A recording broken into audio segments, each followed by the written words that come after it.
August 7, 1942, Guadalcanal. Solomon Islands dot the jungle breathes with 1,000 hidden voices, insects drilling through the wet heat, birds shrieking warnings from the canopy, vegetation so dense it swallows light 10 feet from the trail. In a hastily dug defensive position overlooking the Lunga River, a Japanese soldier named Hiroshi Nakamura grips his Arisaka rifle with hands that have not stopped trembling since dawn. He is 19 years old, a conscript from a farming village in Kyushu, and he has been on this island for 3 weeks. The Americans landed this morning, not the soft, pampered soldiers of his training lectures, the ones who would break and run at the first sign of hardship, but United States Marines. And now, as afternoon shadows begin to lengthen through the jungle, he hears them coming. The sound is wrong. Japanese infantry moves with discipline, with order, with the measured precision of men executing doctrine. But the Americans approaching through the jungle sound like a force of nature crashing through undergrowth, shouting to each other without concern for tactical silence,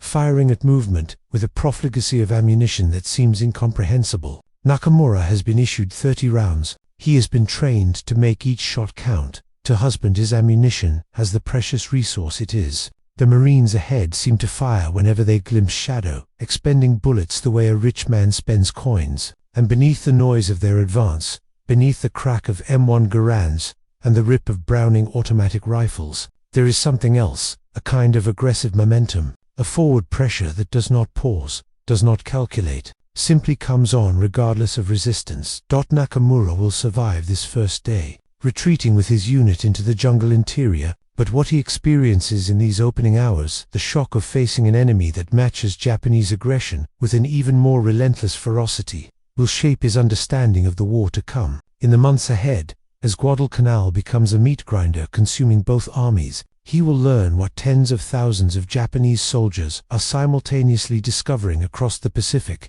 that the United States Marines are unlike any enemy force Japan has encountered, and that the carefully cultivated mythology of Japanese martial superiority shatters against their unyielding advance. The hatred and fear that Japanese soldiers developed toward U.S. Marines grew from a fundamental collision between expectation and reality. Imperial Japanese military doctrine in 1941 rested on assumptions forged in conflicts with less industrialized opponents. Japan's wars against China, its victory over Russia in 1905, its quick conquests in Southeast Asia and the Pacific Islands all had reinforced certain lessons about Japanese superiority in night combat, in close quarters fighting, in the willingness to accept death for victory. Japanese training emphasized spiritual strength over material advantage, the power of Yamato Damashiya, the warrior spirit, to overcome numerical or technical disadvantages. Officers taught that one Japanese soldier equaled 10 Americans, that Western troops were soft and undisciplined,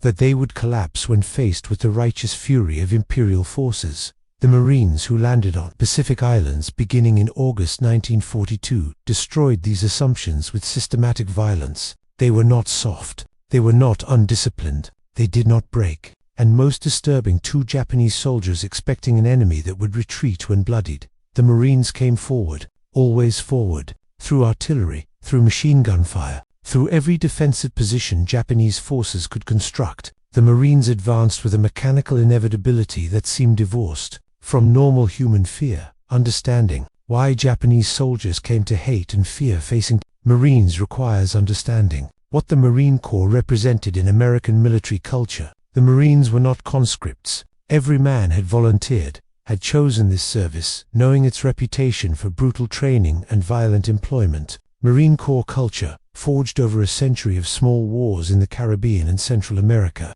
emphasized aggression as doctrine. Marine training at places like Parris Island and San Diego was deliberately harsh, designed to break down civilian identity and rebuild men as warriors who moved toward enemy fire rather than away from it. The result was an organization whose institutional identity centered on offensive action, on taking ground regardless of cost, on never yielding once committed. The Japanese military had nothing directly comparable. The Imperial Japanese Army was built on conscription, on centuries of samurai tradition filtered through modern military organization. It valued hierarchy, obedience, and the willingness to die for the emperor. Japanese soldiers were extraordinarily brave, capable of suicidal charges and last-ditch defenses that awed their opponents. but their bravery was channeled through a rigid command structure, and their offensive doctrine relied heavily on surprise, momentum, and the moral collapse of their enemies. The idea of an opponent who matched Japanese willingness to die while possessing overwhelming material superiority did not fit their framework for understanding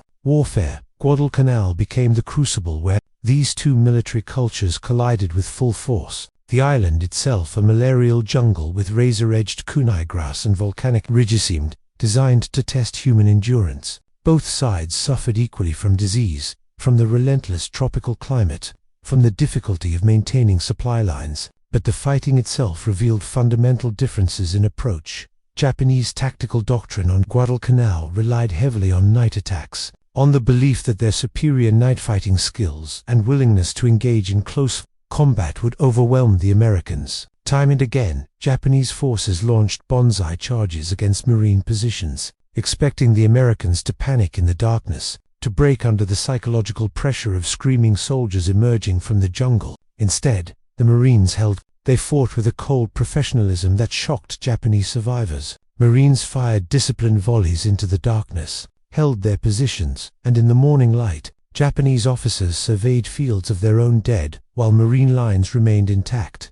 A Japanese officer named Captain Tsuyoshi Inoue, who survived the Battle of Edson's Ridge in September 1942, wrote in a letter captured later in the war, "The Americans do not fight as soldiers should. They show no art, no finesse. They simply advance, taking casualties, and continue advancing. When we charge with the spirit of the warrior, expecting them to flee, they do not flee. They stand in their positions and kill us with their automatic weapons. It is like charging into a machine that feels nothing." This observation that Marines fought like machines, like mechanisms immune to fear or spiritual assault, appears repeatedly in Japanese accounts. It reflects a profound cultural disconnect. Japanese military philosophy emphasized the role of spirit in combat, the idea that superior will could overcome material disadvantage, but the Marines fought with a different calculus. They understood that spirit and will mattered, but they channeled these qualities through superior firepower, better logistics, and tactical doctrine that prioritized violence of action over aesthetic considerations of how war should be fought. The M1 Garand rifle became a symbol of this American approach to warfare, where Japanese soldiers carried bolt-action Arisaka, rifles requiring manual operation between each shot. Marines wielded semi-automatic weapons capable of firing 8 rounds as fast as the trigger could be pulled. The difference in firepower was immense. A Marine squad could generate more sustained fire than a comparable Japanese unit, and this advantage multiplied in close quarters jungle fighting where speed of engagement determined survival. Japanese soldiers who survived firefights with Marines consistently reported being overwhelmed by the volume of American fire, by the sense that their enemies possessed inexhaustible ammunition. But the Garand was more than simply a better rifle. It represented American industrial capacity, the ability to equip every infantryman with a sophisticated weapon that other nations reserved for elite units, or could not manufacture at all. Each M1 required precision machining, quality steel, and manufacturing expertise. The United States produced over 6 million of them during the war, while simultaneously producing millions of other weapons. 2 Japanese soldiers rationing ammunition and maintaining rifles that were increasingly worn and unreliable due to jungle conditions. The Marines' Garands represented a kind of material abundance that seemed almost supernatural. As the Pacific War ground through 1943 and into 1944, the hatred and fear Japanese soldiers felt toward Marines evolved beyond simple respect for a tough opponent. It became existential dread at facing an enemy that seemed to embody everything wrong about the materialistic, spiritually bankrupt West End, yet was winning. Japanese propaganda portrayed Americans as weak, corrupt, devoted only to pleasure and comfort. But the Marines who came ashore at Tarawa, at Saipan, at Peleliu, at Iwo Jima were none of these things. They were hard men who endured the same privations as Japanese defenders, who fought through casualties that would have broken armies in earlier eras, who seemed to possess unlimited supplies and unlimited replacements for their losses. The Battle of Tarawa in November 1943 demonstrated this Marine capacity for absorbing punishment and continuing the attack. The assault on Betio Island was a disaster in its opening phases. Inadequate intelligence about coral reefs left landing craft stranded hundreds of yards from shore. Marines waded through chest-deep water under murderous fire from Japanese positions, taking devastating casualties. In the first hours, it seemed that Japanese defenders might throw the Americans back into the sea, but the Marines kept coming, wave after wave, absorbing losses that would have ended offensive operations for most military forces. The Marines pushed inland. By the second day, they had gained footholds. By the third, they controlled the island. The Japanese garrison of nearly 5,000 defenders fought almost to the last man, but they could not stop the Marine advance. A Japanese naval officer named Kiyoshi Inagaki, captured wounded on told his interrogators something that appears in declassified intelligence reports. "We knew the Americans would come with many ships, many aircraft, much firepower. We expected this. We built strong positions and prepared to defend to the death. What we did not expect was that after we killed so many of them in the water, after we stopped their first attacks, they would keep coming. Our officers told us the Americans valued life too much, that they would withdraw rather than accept such losses. But they did not withdraw. They never withdraw." This last observation, that Marines never withdrew, became central to Japanese fear. In Japanese military culture, there was honor in a brave death, dignity in a last stand, meaning in choosing to die rather than surrender. But the American approach seemed to strip even death of meaning. Marines would take casualties, pause to evacuate wounded and regroup, then continue the advance. They treated death not as tragedy or spiritual transcendence, but as a calculated cost of achieving objectives. This cold pragmatism, this refusal to grant death any power to halt operations, struck Japanese soldiers as inhuman. The flamethrower became another symbol of marine warfare that Japanese soldiers particularly feared and hated. The M2 flamethrower, introduced in 1943, could project burning fuel over 40 yards. Marines used it systematically to clear bunkers and fortified positions, to burn defenders out of caves and pillboxes. The weapon was terrifying in ways that went beyond its physical effects.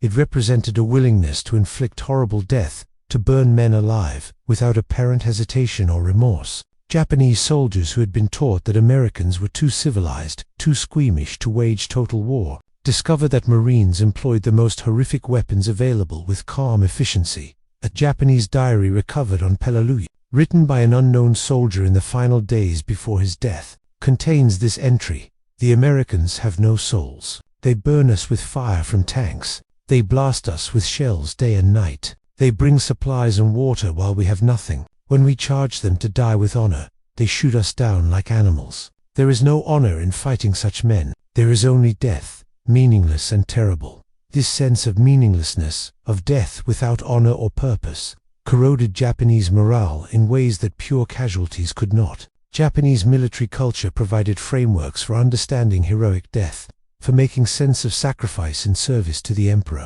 But dying in a cave sealed by flamethrowers and demolition charges, unable to even see the enemy, unable to engage in combat, this kind of death fit no category in their understanding of warfare. It was industrial, mechanical, devoid of the human elements that made war comprehensible. The Marines' use of combined arms, the coordination of infantry, artillery, armor, aircraft, and naval gunfire created a form of warfare that overwhelmed Japanese defenders through sheer violence and coordination. On islands like Saipan and Iwo Jima, Marines could call down devastating firepower from multiple sources. If a Japanese position resisted, it would be marked and destroyed by naval guns firing shells weighing up to 1,600 pounds. If weather prevented air support, artillery would saturate the area with high explosives. If bunkers survived artillery, tanks equipped with flamethrowers would move up to burn out defenders, and through it all, Marine infantry would advance, exploiting every gap,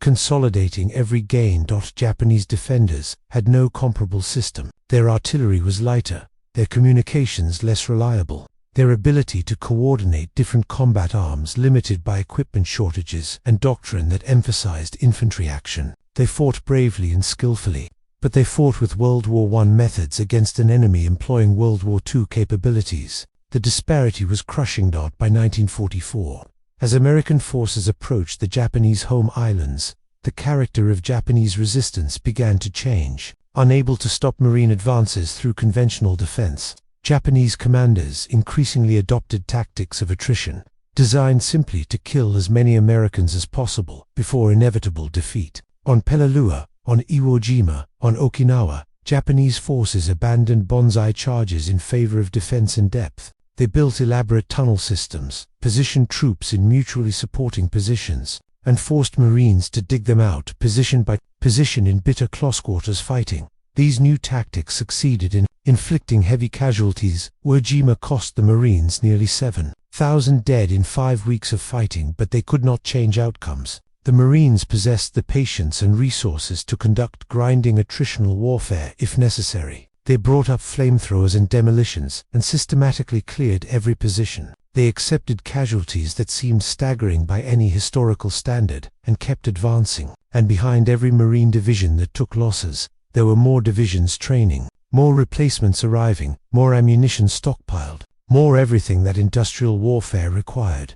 A Japanese colonel named Takeichi Nishi, an Olympic equestrian and tank commander who fought on Iwo Jima, wrote a final letter to his family before his death in March 1945. The letter was recovered after the war and later published. In it, Nishi describes the relentless Marine attacks. They come every day, with their tanks and flamethrowers and endless shells. We kill some, we destroy their tanks, but always there are more. The island shakes with bombardment. The sky is full of their aircraft, and still they advance. Step by step, through ground we have turned into a fortress. These are not men who can be defeated by spirit alone. They have spirit equal to ours, and they have everything else besides. The recognition in this letter that Marines matched Japanese spiritual strength while possessing overwhelming material superiority represents the evolution of Japanese understanding over 4 years of war. The contempt and certainty of 1941 had given way to a kind of bitter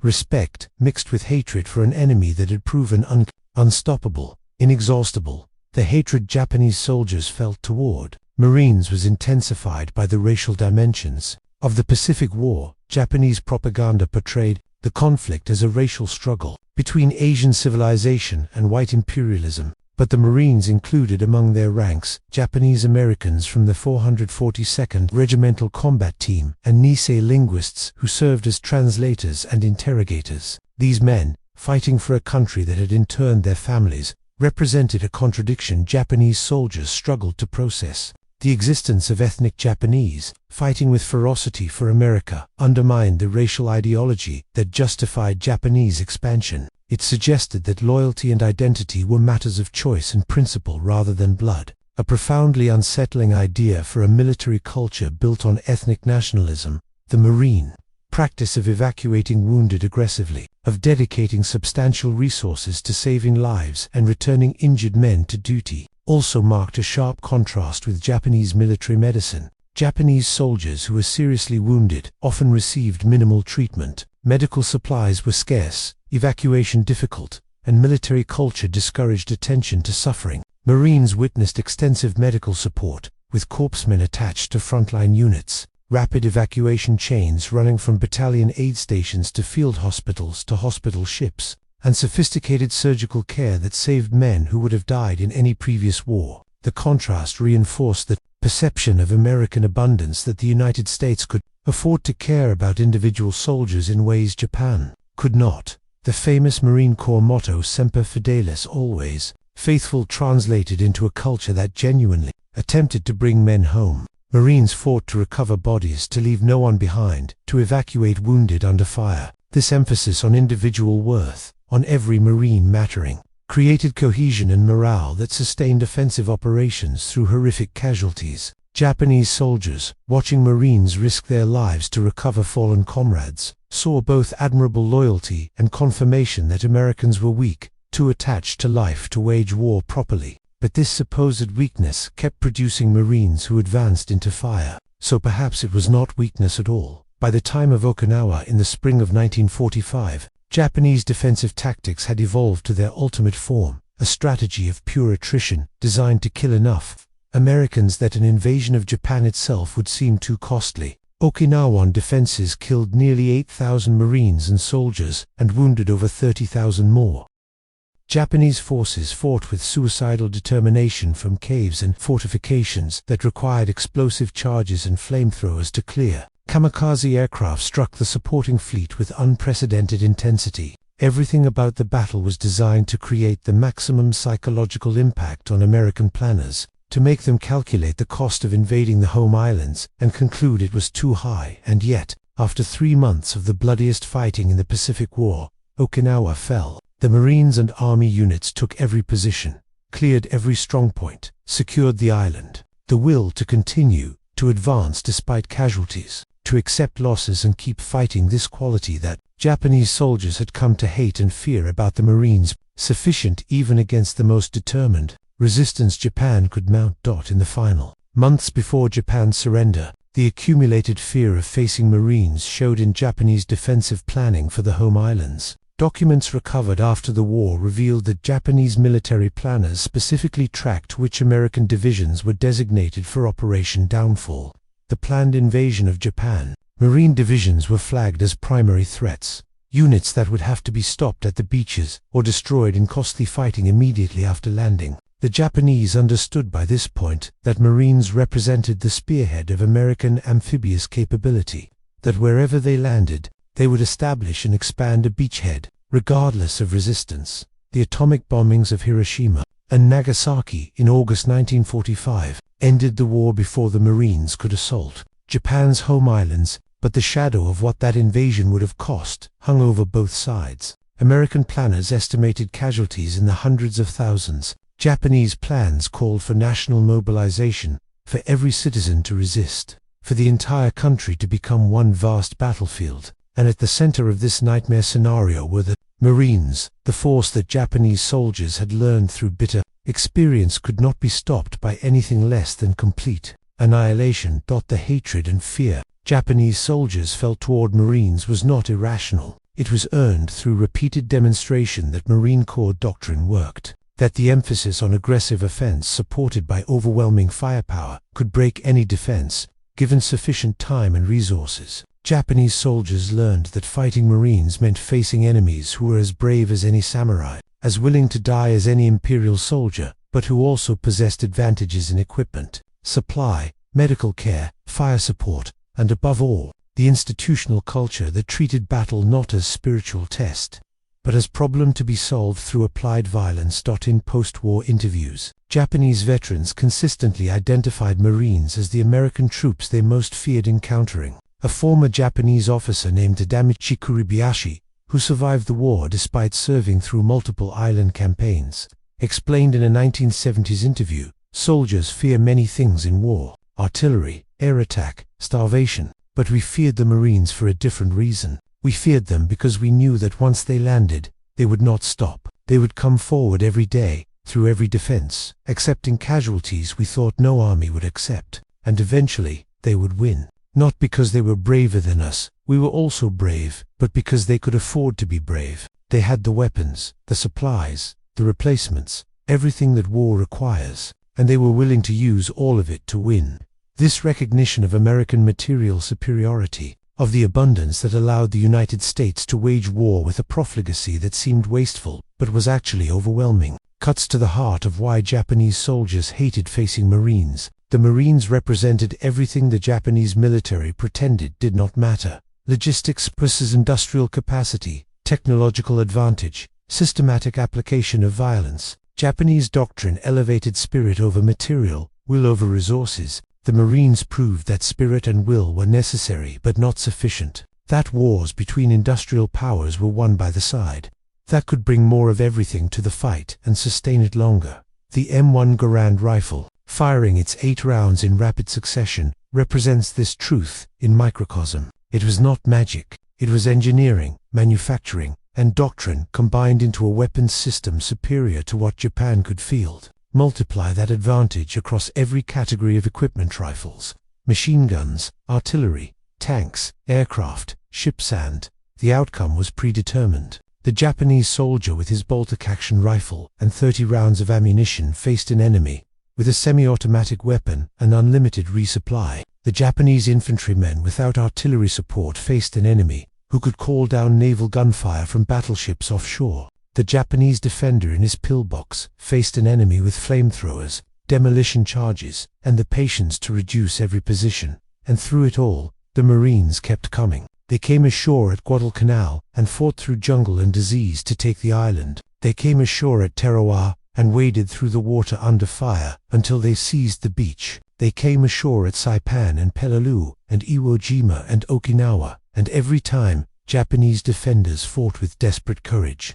And every time the Marines took the island, the hatred Japanese soldiers felt was the hatred of the inevitable, of facing an enemy that represented historical forces too large to resist through bravery alone. In the decades after the war, as historians examined Japanese and American sources, patterns emerged that help explain the particular intensity of Japanese fear toward Marines. Marine Corps culture emphasized offensive action to a degree unusual even among elite infantry units. The Marines did not conceive of themselves as defensive troops or garrison forces. They were shock troops, designed to seize beachheads and break fortifications. This institutional identity meant that Marines in combat displayed an aggressiveness that seemed, to Japanese defenders, almost pathological. They did not defend captured ground. They immediately pushed forward to take more. They did not pause after costly attacks. They reorganized and attacked again. Every interaction Japanese soldiers had with Marines reinforced that these were enemies who lived to attack, who seemed most comfortable when advancing under fire. A Japanese perspective on this emerges from the writings of Sakai, one of Japan's leading fighter aces, who observed Marine ground operations from the air during the Guadalcanal campaign. In his post-war memoir Samurai, Sakai describes watching Marine infantry advance under Japanese artillery fire. They did not take cover as our soldiers would have. They did not pause. They simply moved forward through the explosions, and those who were hit fell, and the rest continued. It was like watching water flow downhill. No single part mattered, but the whole was unstoppable.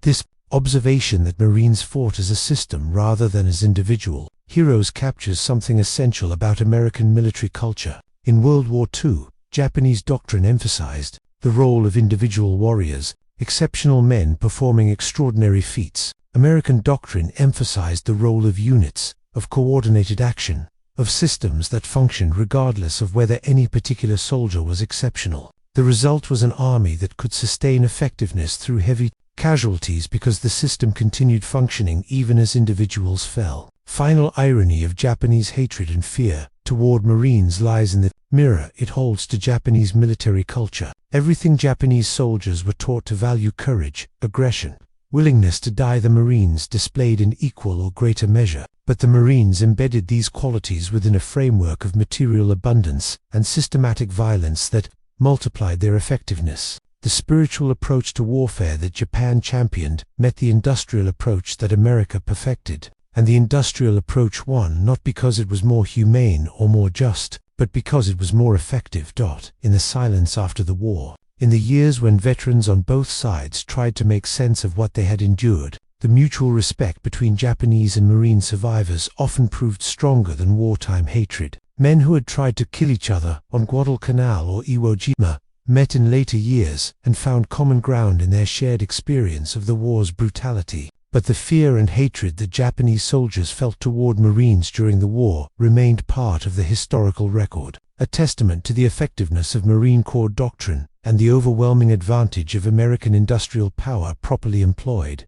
The sound of M1 Garand's firing in rapid succession, that distinctive 8-round clip going ping as it ejected, this sound became for Japanese soldiers a harbinger of defeat, a mechanical note that meant Marines were advancing, that positions would be overrun, that the line would not hold. It was the sound of abundance made audible, of American industrial capacity translated into combat effectiveness. Every Japanese soldier who heard that sound and survived learned to fear it, to associate it with the relentless pressure of enemies who could not be stopped through courage or skill alone.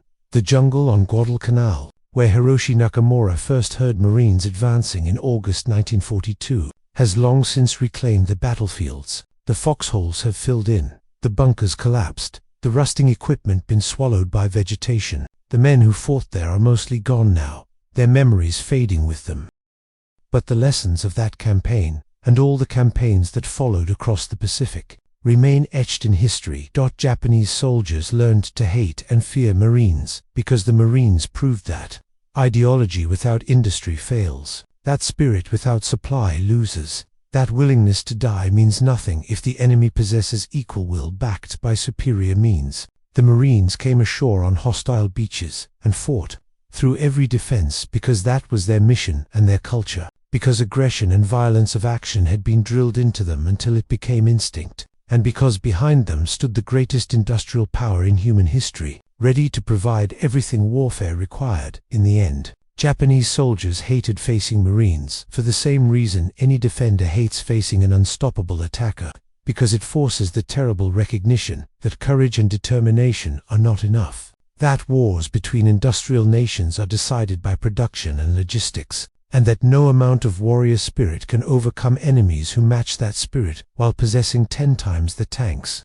100 times the aircraft, and unlimited everything else. The M1 Garand still fires in museums and at ceremonies. That same distinctive clip ejection, that same mechanical efficiency, it remains a symbol of the American way of war. In 1945, pragmatic, overwhelming, indifferent to whether victory came beautifully or brutally, focused only on winning. Japanese soldiers learned to fear that sound because it meant Marines were coming. And when Marines came, they did not stop until they won. That lesson, purchased at terrible cost on beaches and jungles across the Pacific, stands as testimony to what happens when industrial democracy fights total war. It wins, not through elegance or ideology, but through the systematic application of unlimited force toward defined objectives. The Marines were simply the sharp edge of that force, the men who walked into fire because that was their mission, and behind them came all the abundance that America could generate. Against that combination, hatred and fear were rational responses, acknowledgments of a truth no amount of courage could alter.